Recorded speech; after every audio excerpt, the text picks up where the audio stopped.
Sirisha handmade చూడండి. ఈరోజు beads collection వచ్చేసి గ్రీన్ కలర్.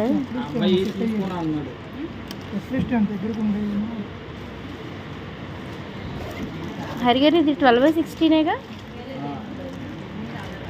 ఈ సైజెస్ వచ్చేసి 12/16 వస్తాయండి. ఇందులో ఎల్లో, బ్లాక్, వైట్ మీద పింక్ ఫ్లవర్ అన్నమాట. అండ్ ఇది ఒక పీచ్ కలర్, ఇది ట్రాన్స్పరెంట్ బ్లూ, ఇది పింక్,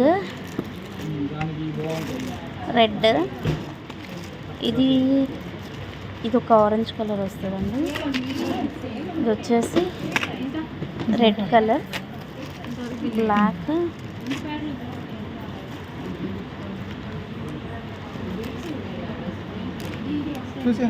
ఇది ఆక్వా బ్లూ వస్తుంది. ఇది వచ్చేసి యాష్ కలర్ అండి. ఇది బ్లాక్ మీద ఇది డిఫరెంట్గా వస్తుంది. ఇంట్రెస్ట్ ఉన్న వాళ్ళు పిన్ చేయండి. Thank you.